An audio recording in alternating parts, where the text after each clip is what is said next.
Queridos, eu quero compartilhar algo com você. Algo muito especial, algo muito profundo. 1 Pedro, capítulo 5, versículos 8 e 9. 1 Pedro, não adianta abrir sua Bíblia lá no início, porque Pedro não está lá no início. Vai lá para o final, vem de trás para frente, vai ser mais fácil de você achar.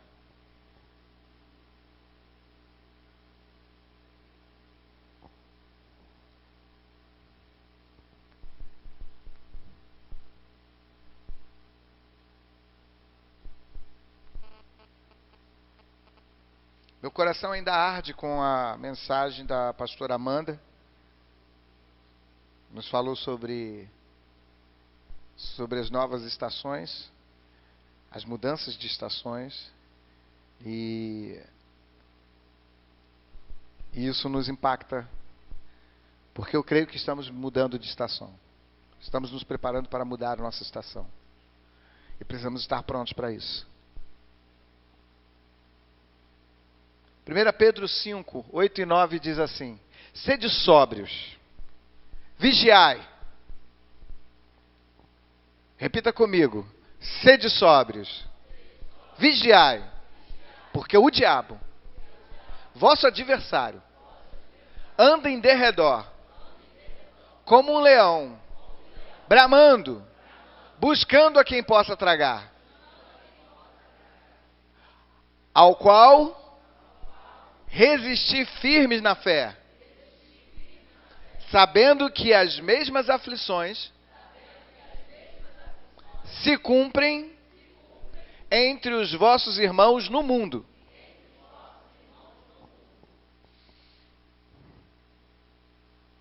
Muitas vezes somos tentados. Eu posso dizer que é uma tentação. Usar a nossa fé para chegar num lugar que nem sempre será possível. Usar a nossa fé para chegar num lugar onde há uma libertação total dos problemas. Quantas vezes você já foi tentado a usar a tua fé para buscar chegar num lugar onde não houvesse problemas? Já aconteceu isso contigo? Usar a tua fé para chegar num estágio onde não há problemas. Eu acho que esse é o desejo de todos nós. É chegarmos num nível onde a nossa fé é aplicada e onde todo problema é sanado. Usar a nossa fé de maneira que não haja mais enfermidades. Usar a nossa fé de maneira que não hajam mais problemas financeiros. Usar a nossa fé de maneira que não haja mais conflitos de harmonia familiar. Usar a nossa fé para que não haja mais conflitos conjugais. Usar a nossa fé para que nunca mais sejamos traídos ou enganados. Usar a nossa fé para que todos os nossos negócios sejam bem proveitosos. Usar a nossa fé para melhoria da nossa vida. Usar a nossa fé para chegarmos num ambiente onde não exista problemas.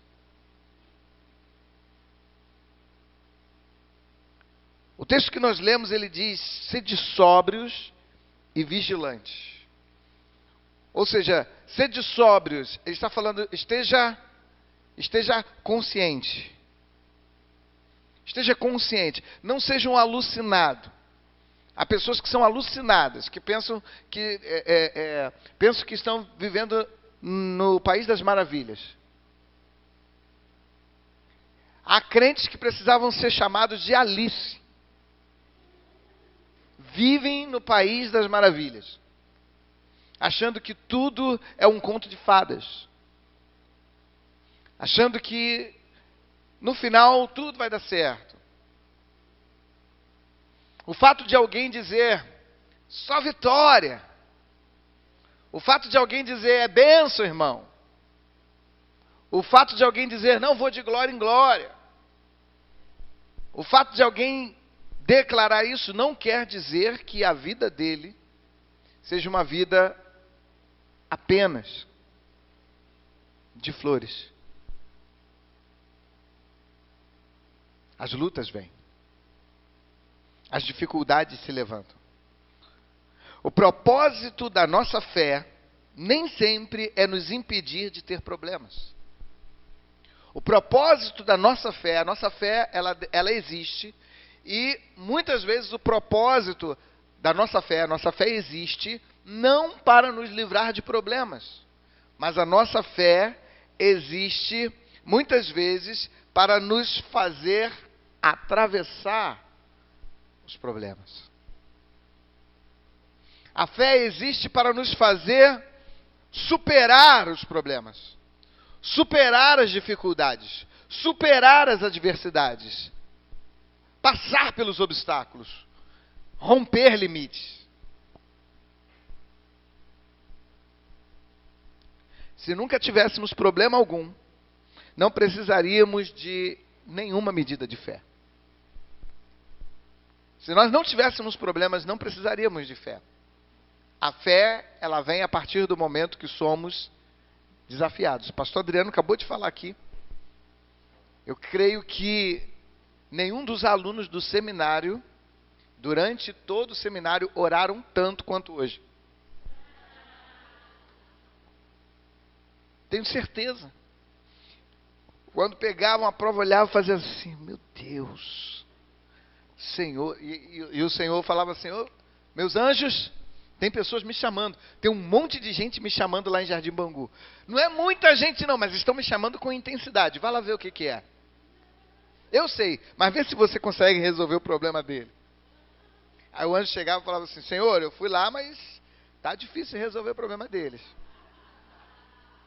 Até falei com o Espírito Santo falou assim: eu faço eles lembrarem.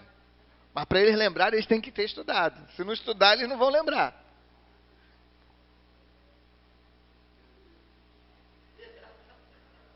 Vou até beber uma água.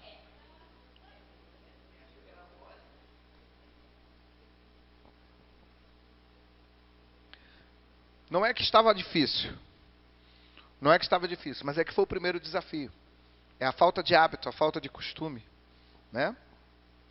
Há pessoas que estão há muito tempo longe desse ambiente acadêmico. E há outros que estão acostumados com a igreja, o pastor fala e tal, né? Mas aí quando vem não só o pastor, mas o pastor professor, a pastora professora, e assim, a professora Amanda, eu tenho certeza que os alunos do seminário preferem a pastora Amanda, a professora Amanda. Vocês preferem a pastora do que a professora? Né? Mas estava fácil.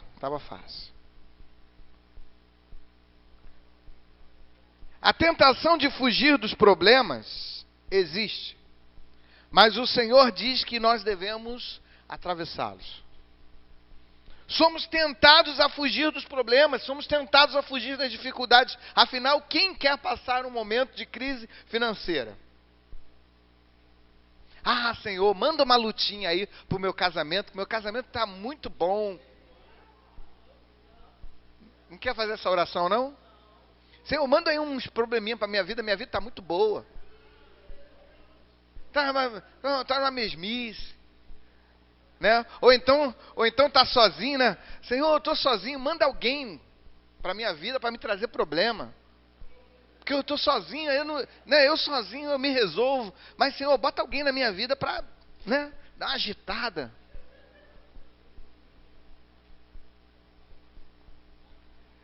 Nós não devemos orar pedindo problemas.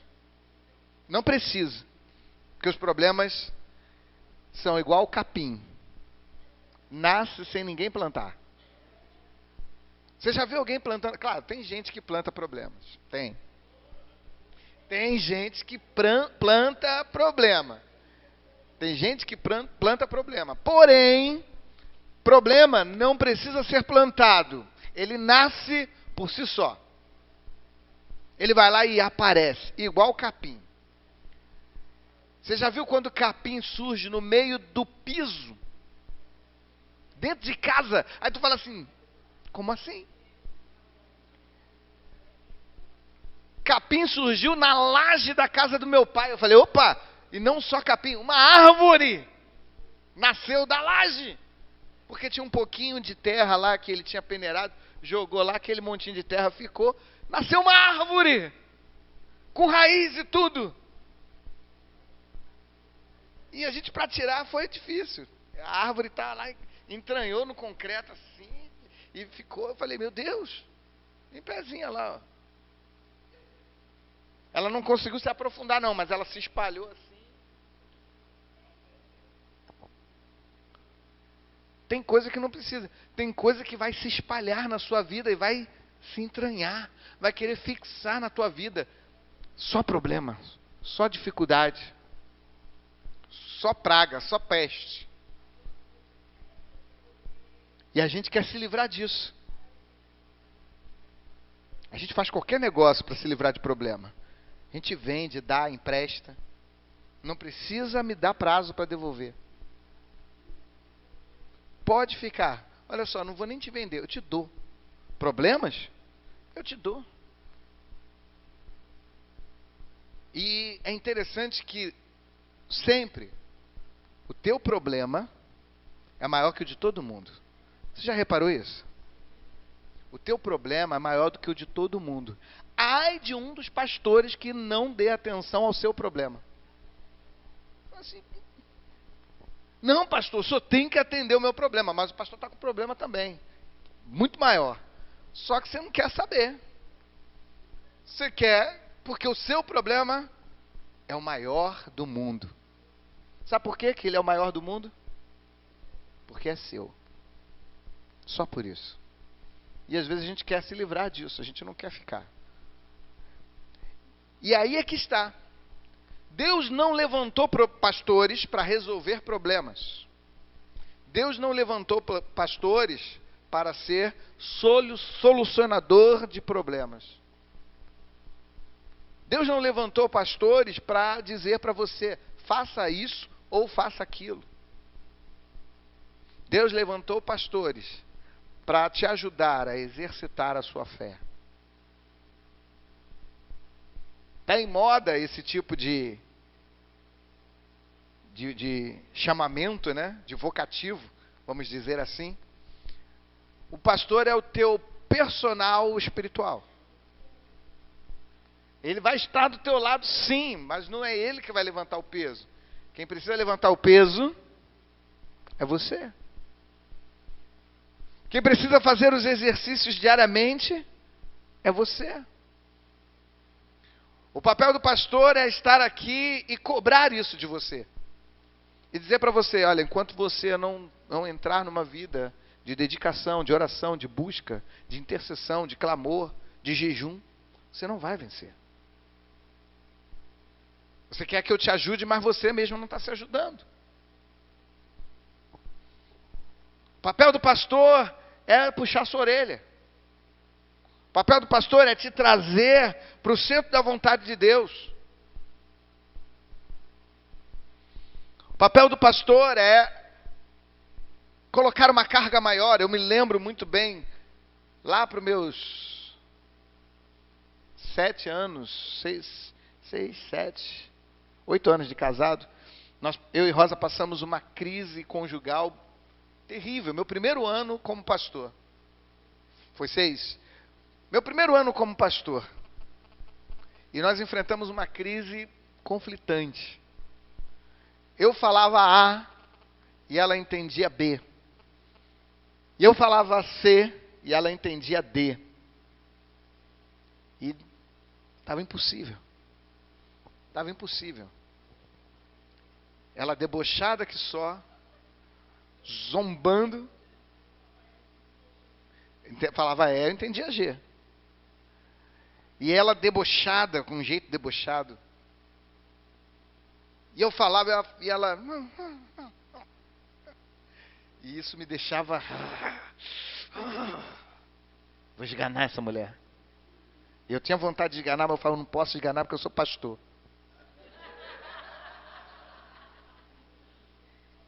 Vai sair no Fuxico Gospel. Conhece esse site, Fuxico Gospel? Conhece não? Graças a Deus, nem queira. pastor esgana a esposa. Ia ser uma coisa, né? Mas eu estava com vontade. Aí eu fui, né? Procurar meu personal. Meu personal para resolver meu problema. Falar assim, dá um bico nessa mulher e vai viver tua vida, que, entendeu? Aí eu falei, opa. Fui falar com o bispo Rubem. Bispo da Nova Vida de Nova Iguaçu. E eu fui falar com ele, bispo, é isso. Aquela mulher é assim, assim, assim. Ela faz isso, isso. Irmãos, descrevi a Rosa assim, 10 vezes pior do que ela é. Eu falei, agora ele vai me dar razão, vai falar assim, olha, você realmente é um anjo. Eu não sei nem o que você está fazendo aqui, você está no lugar errado. Você tinha que agora estar no trono, diante do trono de Deus, cantando assim.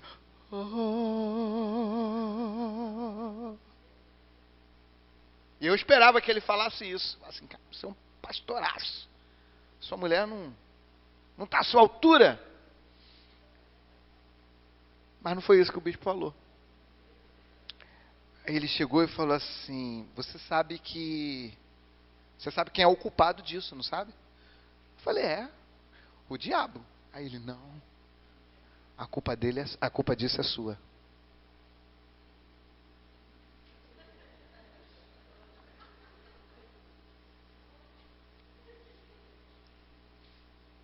Como é que eu vou dizer para o bispo que ele está errado? Eu estava com muita vontade de dizer, mas assim, em respeito pela idade do bispo, em respeito pela autoridade que lhe é outorgada, né? Ele é o meu bispo. Falei, não vou falar. Não. Eu falei, bispo. Como assim? Explique-se melhor. E ele falou assim, ela já tem uma carga suficiente sobre a vida dela, que é te aturar, que é te suportar. E aí aquele camarada que era, né, um arcanjo, eu era um arcanjo, irmãos. Eu era assim, sabe, um anjo de quinta grandeza. Meu Deus. Fui diminuindo. Já não era um arcanjo, né? Já estava assim, entre os querubins e serafins, assim, uma coisa, né? Daqui a pouco eu virei só um anjo mensageiro, daqui a pouco era só pastor mesmo. Depois nem pastor, eu era mais. E aí daqui a pouco eu falei assim, eu sou o pior homem dessa face da terra. Porque o bispo chegou, mas ele me detonou. E ele falou assim, a culpa é sua. Ele falou, tu está pensando que ela tem estrutura para suportar você e o teu ministério? Ele falou, não tem não. A bagagem dela é para suportar só você. Quem tem que suportar o teu ministério é você. Não joga o teu ministério para cima dela, não. Engraçado que eu não sei se eu já tinha ouvido isso ou ainda não, mas eu tinha uma mania de deixar a Rosa carregar minha pasta, a Rosa carregava minha Bíblia. Eu andava livre, leve e solto. E uma vez eu tomei uma bronca de um pastor Isaías, Rabi, um pastor, ele foi meu primeiro diretor no seminário que eu dava aula. E ele chegou e falou assim, ele chegou e olhou para a Rosa. A Rosa pegou tudo assim, a gente veio saindo. Aí ele, Aí eu, foi. Aí ele falou, olhou para a Rosa e falou, isso é seu? E a Rosa, não, é dele. Ele falou, então entrega a ele. Aí eu, não, é que ela está levando. Ele falou, não. Você pega, é da mão dela. Isso é seu. Ela não tem que carregar a tua Bíblia. Isso é responsabilidade tua. Esse peso é teu. E eu não sei se foi antes ou depois disso, mas enfim, era a segunda vez que eu estava ouvindo isso. Foi depois, né? E eu fiquei assim, eu falei, eu acho que foi antes. Eu não era pastor ainda, quando o pastor Isaías falou comigo. Eu não era.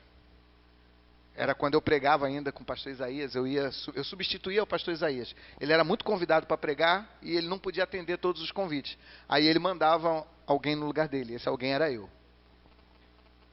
E ele me deu uma bronca, ele falou, nunca mais faça isso. As suas coisas são peso seu, e é você quem tem que carregar. Nunca coloque a sua esposa para carregar um peso que é seu. Nunca peça a sua esposa para fazer aquilo que você tem que fazer. Ela já tem peso demais para carregar.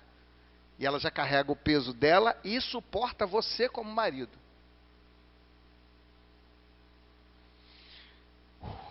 Eu não sabia que eu era um fardo. Eu confesso que eu não sabia. Eu pensava que eu era a maior bênção que uma mulher poderia ter. E Deus agraciou a Rosa, me entregando para ela. Mas eu não sabia que eu era um peso, que eu era um fardo. E aí depois eu comecei a olhar para mim e eu comecei a ver que realmente, irmãos, realmente, nós homens somos uma trouxa. Nós somos um peso. Nós somos um fardo. Nós sufocamos essas mulheres. Nós sufocamos essas mulheres. E não adianta falar assim, eu não, você sim. O Espírito Santo está falando contigo agora, marido. Você é uma trouxa, não é um trouxa. Eu não estou ofendendo você. Estou falando que você é uma trouxa. Trouxa de roupa. É porque talvez os mais jovens agora nem sabem o que seja uma trouxa de roupa. Mas uma trouxa de roupa é você pegar um lençol, botar um monte de roupa ali, depois você amarrar assim e ter que carregar aquilo. Um negócio que você pega assim, vai. Aí as mulheres do passado, as nossas avós e mães, pegavam aquilo e botavam na cabeça. E equilibrava. E ia equilibrando aquilo ali. Ou seja, a mulher tem que fazer malabarismo para te suportar. E você, querendo se livrar do seu peso, usando a sua fé, jogando para cima dela uma carga que é sua. E aí o bispo chegou para mim e falou, olha, tira ela de tudo que ela faz. Ela te ajuda na igreja? Eu falei, ajuda? E ela faz, ó, ela fica no louvor, e ela canta no louvor com o microfone, passando a transparência. E aí, quando acaba, ela pega as crianças, sobe e vai para a escolinha. E ela dá aula na escolinha. Quando ela escuta que a pregação acabou, ela já desce com as crianças, entrega as crianças aos pais, corre lá para fora e monta a cantina e faz a cantina. Nós estávamos ainda no pé de boi. Eu falei, ela monta a cantina. Ele falou, ela faz isso tudo? Eu falei, faz. Aí ele falou, tira ela de tudo. Eu falei, não vai dar certo. Falei, o homem me arrumou um problema agora. Se eu já tinha um problema, ele agora me arrumou um problema maior. E ele falou, tira ela de tudo. Já é um peso demais para ela ser tua esposa, te aturar. Sentar ali na frente, ouvir você pregar e te analisar. O que você está falando é verdade, camarada? Ele falou, o trabalho dela é só esse. É estar ali e ser o fiel da balança para você. Porque ninguém sabe se você está mentindo, mas ela sabe.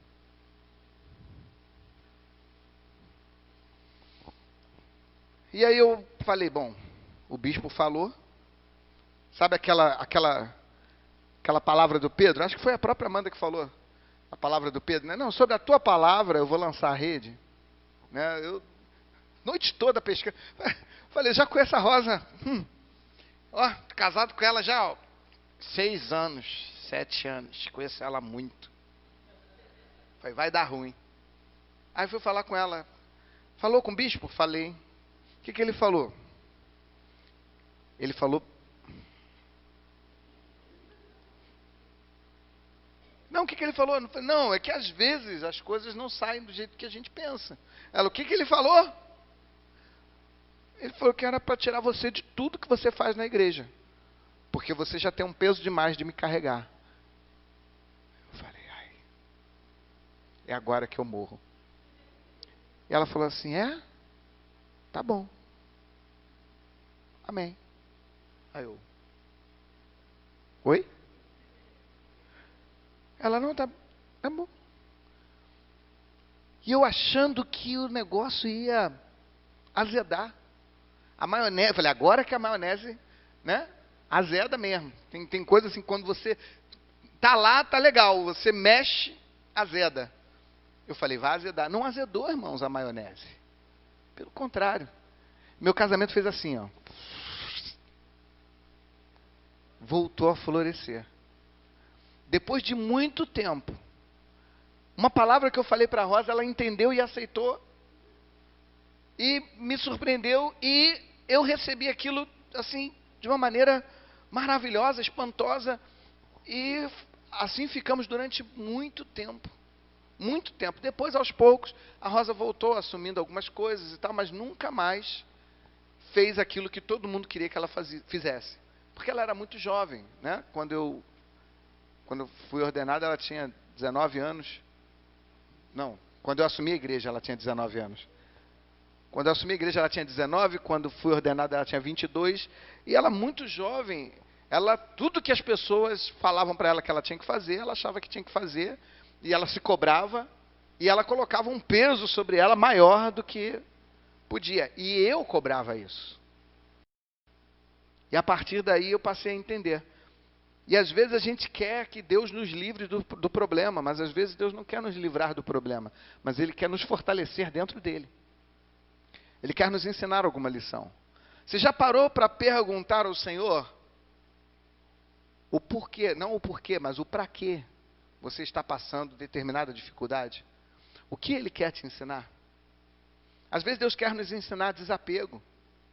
Às vezes Deus quer nos ensinar confiança nele. Às vezes Deus quer nos ensinar paciência. Às vezes Deus quer nos ensinar perseverança. Às vezes Deus quer nos ensinar renúncia. Às vezes Deus quer nos ensinar amor ao próximo. Às vezes Deus quer nos ensinar a amar os nossos inimigos. Às vezes Deus quer nos ensinar a amar aquele que nos persegue. Às vezes Deus quer nos ensinar o perdão. Às vezes Deus quer nos ensinar coisas que nós nem imaginamos. Eu não sei o que Deus quer te ensinar. Talvez o que Deus esteja querendo hoje é só te trazer de volta ao propósito. Porque são tantos homens na Bíblia que a gente vê que esses homens estariam saindo do propósito de Deus, mas Deus vem, intervém e traz esses homens de volta ao propósito. Traz esses homens de volta ao caminho. Não estava nos planos de Moisés voltar para o Egito. Aí Deus pega, fala com ele, Moisés, volta. Mas volta diferente. Volta, mas volta diferente. Às vezes Deus quer nos ensinar coisas, Deus quer nos mostrar coisas. Moisés foi perseguido como um assassino. Moisés passou 40 anos no deserto fazendo um trabalho que nem um filho mais velho de uma casa quer fazer. Era um trabalho tão desprezível, que quem fazia esse trabalho, o trabalho de pastorear ovelhas, era geralmente o filho caçula. Porque era o trabalho que ninguém queria fazer. Aquele trabalho de botar o lixo para fora de casa, trabalho que ninguém quer fazer. O trabalho de ir na padaria comprar o pão, que é o trabalho que ninguém quer fazer, que é o trabalho do filho mais velho, mais novo. É o trabalho do filho mais novo. O trabalho do filho mais velho é, estou saindo, você é o responsável pela casa, tá? Tudo que acontecer, o mais novo estava com o maior desejo que um dia alguém falasse isso para ele. Mas ninguém nunca falou para ele, olha, eu estou saindo e você toma conta de tudo. Mas se você chega, dependendo do caçula, se você chegar para um caçula e falar assim, olha, eu estou saindo, toma conta de tudo. Dependendo do caçula, quando você voltar, não existe mais casa. O que aconteceu aqui? Isso aqui era o seu lar. Agora não é mais, dependendo do caçula. Mas o mais velho, né, recebe aquela incumbência e tal. E, claro, alguns caçulas ficam revoltados, mas alguns caçulas, mesmo revoltados, reconhecem e falam assim, foi melhor ter deixado com meu irmão mesmo, ou com a minha irmã, com meu irmão. Realmente ficou em boas mãos.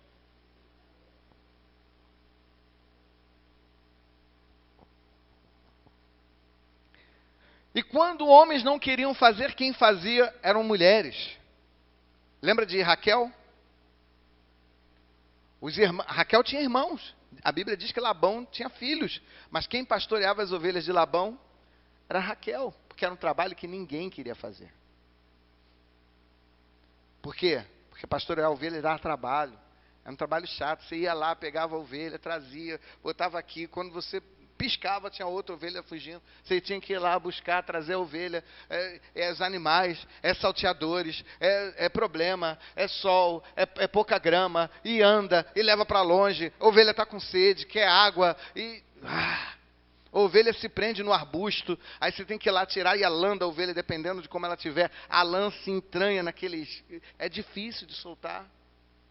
Trabalho, trabalho, trabalho, trabalho, trabalho. Mas era nesse trabalho que a fé é fortalecida. E a fé de Moisés foi muito fortalecida, a ponto dele estar preparado para cuidar de um rebanho de milhões de pessoas. Às vezes é na dificuldade. Eu fico imaginando Moisés lá no deserto. Ele pensando assim: eu sou arquiteto, engenheiro, projetei algumas pirâmides, projetei algumas cavernas para ser sepulcro de faraós, e agora eu estou aqui cuidando de ovelha. Serviu de nada. O que eu conheço de botânica, né? O que eu conheço de... Moisés era boticário, irmãos. Moisés fazia perfumes. Moisés fazia essência. Moisés fazia maquiagem. Aquelas maquiagens egípcias. Moisés sabia como fazer. Diz a Bíblia que Moisés era formado em todas as ciências do Egito. Então Moisés sabia fazer embalsamamento. Moisés, uma técnica médica de embalsamar. Moisés conhecia. Moisés era médico. Moisés era engenheiro. Moisés era botânico, Moisés era químico, Moisés era físico, Moisés era advogado, entendia de leis. Moisés era um homem extremamente preparado. Para quê? Para cuidar de ovelhas. Que não precisava ter nada disso. Um pastor de ovelha não precisa de conhecer nada disso. Só precisa ter paciência e amor pelas ovelhas. E Deus, depois de Moisés estar preparado na melhor escola da época, Deus falou assim: para ele falta uma coisa agora: paciência e amor às ovelhas. Eu vou ensinar isso para ele. Mas como que eu vou ensinar isso para ele? Deixa ele passar por algumas situações. Será que você é o Moisés dos tempos de hoje? Será que você está sendo desafiado em alguma coisa na sua vida? Será que há algum conflito que você está passando agora? E eu quero dizer, se você está passando conflito, Deus está querendo te ensinar alguma coisa. Deus está querendo fazer você subir de nível. Deus está querendo levar você um pouco mais além. Um pouco mais adiante. Onde é que estão as águas? Estão nos seus artelhos. Onde é que estão as águas? Estão nos seus joelhos.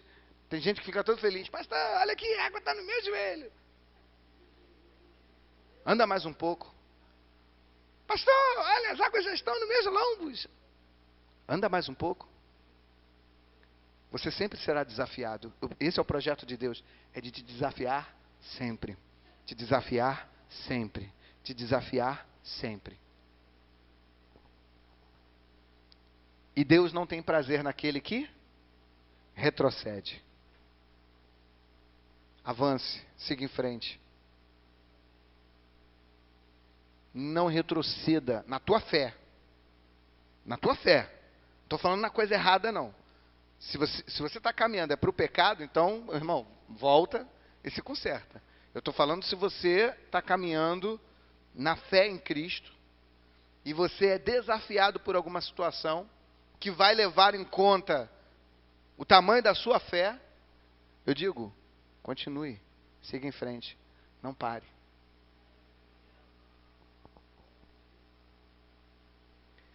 A boa notícia é que ele prometeu que nunca teríamos de passar pelos problemas sozinho. Isaías 41:10. Ele sempre estará lá para te ajudar. Não? Não? Não? Você já sabe disso. Quantas vezes aparece essa expressão não temas na Bíblia? 365 vezes aparece a expressão não temas na Bíblia. Uma para cada dia do ano. E tem uma para você hoje e é essa. O Senhor está dizendo, não temas. Por quê? Não te? Por quê? Eu e como? Aleluia. Aleluia. Você entende isso? Você entende isso? Não temas, porque eu sou contigo. Porque eu sou contigo. Porque eu sou contigo. E o que quer dizer eu sou contigo? Não quer dizer nada se você não crer que Deus está contigo. Agora, se você crer que Deus está contigo, quer dizer tudo. Tá, Ele está comigo e não vai ser nada se você não crer nisso. Agora, se você crer, não, eu creio, Deus está comigo. Aí faz toda a diferença. E o que faz você crer que Deus é contigo? É a sua? É a sua? É a sua? Então põe a tua fé em ação agora. Deus é contigo, Ele não te deixa só. Você está passando por um problema conjugal? Deus é contigo. Um problema financeiro? Deus é contigo. Um problema de saúde? Deus é contigo. Recebeu aí o laudo médico? Deus é contigo. Recebeu aí uma intimação judicial? Deus é contigo. Recebeu uma notícia difícil, ruim? Deus é contigo. Mas, se tiver a ver com a promessa de Deus. Porque tem gente que acha que Deus é com ele nas coisas erradas. Deus não é contigo nas coisas erradas. Deus não vai abençoar a coisa errada. Né? Deus não vai abençoar a coisa errada. Hoje na eleição aconteceu muito disso. Você está lá na fila e alguém aparece. Ah, daí, tudo bom? Que benção te ver por aqui. É, uma benção. A fila é lá atrás. Porque já vão dizer, puxa, olha, foi Deus que te colocou aqui no meu caminho. Eu estou atrasado, eu posso ficar aqui? Não. Não sou bênção para coisa errada. Não sou bênção para coisa errada. Aquilo que está errado, está errado. E às vezes é difícil. É difícil a gente aceitar quando uma coisa está errada, principalmente quando a gente, né? Aceitar que o teu namoro está errado quando não é da vontade de Deus, quando há julgo desigual. Aceitar que uma situação está errada quando vem de um filho seu, quando vem de uma filha sua, quando vem de uma mãe, quando vem de um pai. Não, meu pai não erra, minha mãe não erra. Meus filhos não erram. Não, seu filho errou, tua filha errou, teu pai errou, tua mãe errou. E quem erra, paga. Quem erra, paga. É difícil. Dói aceitar isso. Mas vai lhe custar. Vai lhe custar. A gente tinha o hábito de orar por todas as pessoas. Vinham, pastor, fulano está passando por problema assim. Aí eu, não, vamos orar. Senhor, tem misericórdia, tem misericórdia. Aí um dia Deus me despertou e falou assim, você sabe qual é a situação?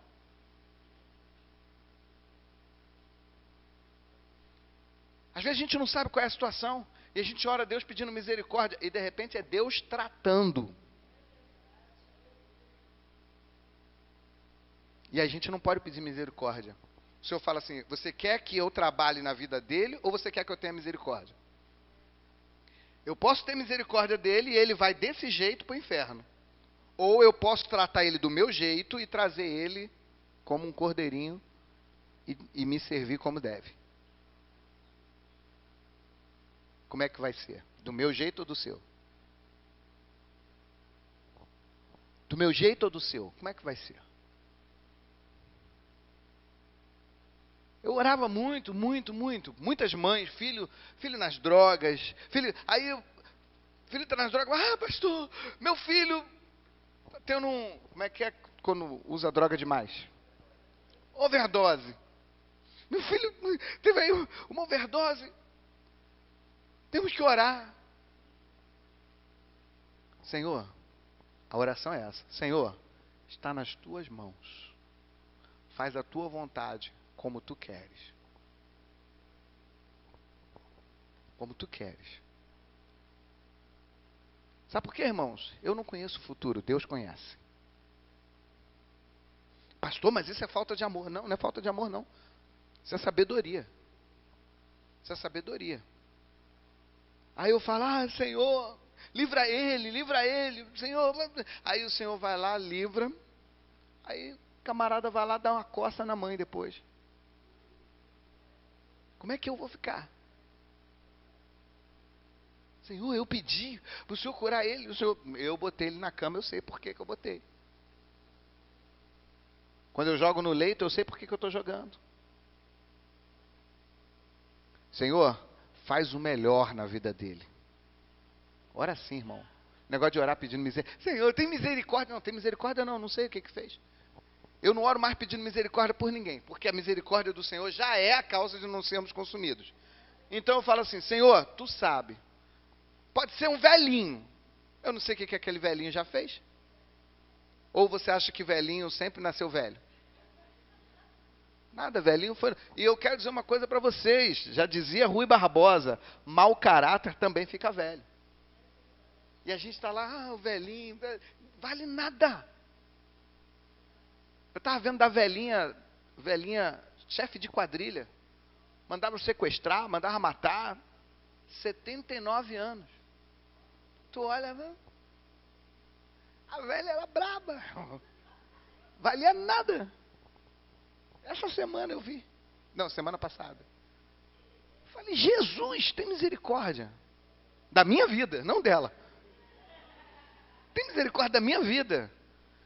Então a gente tem que pensar muito bem. Cuidado, tua oração é muito preciosa para você jogá-la fora. E o Senhor nos deu uma coisa chamada sabedoria. Vamos orar com sabedoria.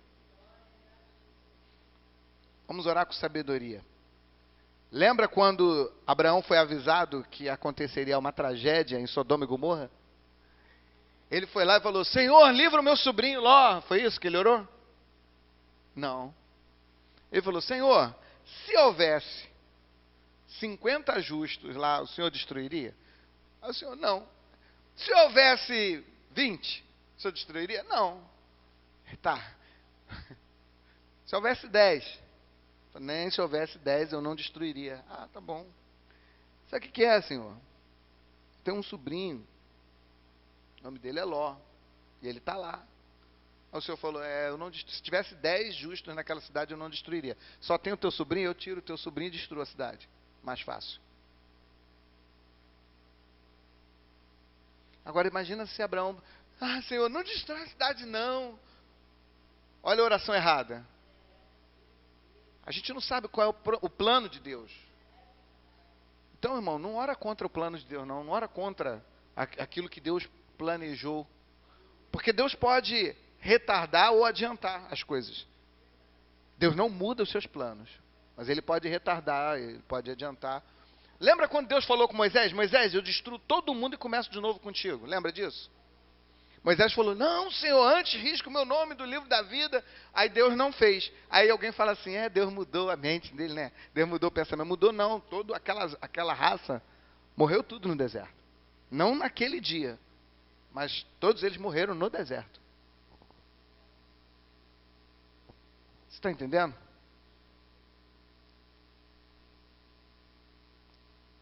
Diga para a pessoa que está do seu lado, você não está sozinho. O Senhor está contigo. Em nossa experiência diária, nós podemos aprender a fincar os pés e resistir o diabo de forma efetiva. Aprender a sermos estáveis nos tempos difíceis. Você sabe o que é isso? Ser estável nos tempos difíceis? É quando o tempo difícil vier, você fala assim, eu não vou deixar de cultuar. Está difícil, mas eu não vou deixar de ir à igreja. E tem gente que a primeira coisa que faz quando fica difícil, não vou à igreja não. Ah, eu vou sair do ministério. Ah, eu vou sair da recepcionista. Não vou mais ser recepcionista, não, porque eu não consigo sorrir. Eu estou passando um momento que você não sabe. Eu não consigo sorrir. Eu vou largar a recepção. E o Senhor fala assim: eu quero trabalhar na tua vida, é agora. Eu quero trabalhar na tua vida, é agora. Enquanto você sorri para aqueles que entram na minha casa, eu trabalho na tua vida. Eu mudo a tua história. Eu transformo tudo que está acontecendo na tua vida. Tem gente que fala assim: eu vou ficar ali fingindo. Enquanto você estiver pensando que você vai estar ali, quando você abrir um sorriso, é fingimento, é porque você não entendeu nada do que é caminhar por fé. Você não entendeu nada do que é caminhar por fé. Quando você está ali na recepção, teu coração chora, mas os teus lábios sorriem. Você está agindo pela fé, dizendo: não importa como está o meu coração, eu todavia confiarei no Senhor que está trabalhando em meu favor. Quando o profeta encontrou com a sunamita, ele disse: vai tudo bem? Ela disse: vai tudo bem. Mas o coração dela chorava muito. Ela tinha um filho morto, mas ela dizia: vai tudo bem. Vai tudo bem, porque eu sei que o meu Redentor vive e por fim se levantará. Eu sei que Deus está trabalhando a minha causa. Eu sei que Deus está cuidando de mim. Enquanto você não entender que é Deus quem cuida de você e não você que cuida dos seus problemas, você vai continuar sofrendo com os seus problemas. Isso é entregar tudo a Deus. Isso é deixar tudo com Deus. Isso é depositar no altar os teus problemas. Eu depositei no altar os meus problemas e eu vou viver aqui no reino. Vou louvar, eu vou cantar. Ou você acha: não, pastor, nunca tem problema. Dedê está sempre ali ministrando. Dedê nunca está triste. Meu Deus, que maravilha. Eu queria ter a vida do Dedê, que toda vez ele vai lá ministrar e ele está sempre pulando, sempre feliz. Ele nunca está triste, nunca. Nunca. Sabe de nada, inocente. É isso. É a alegria que entra no nosso coração. E ela é que nos fortalece. Não a nossa alegria, a alegria do Senhor. É a alegria que vem dele. É algo especial. E na presença do Senhor até a tristeza salta de alegria. Você está entendendo isso?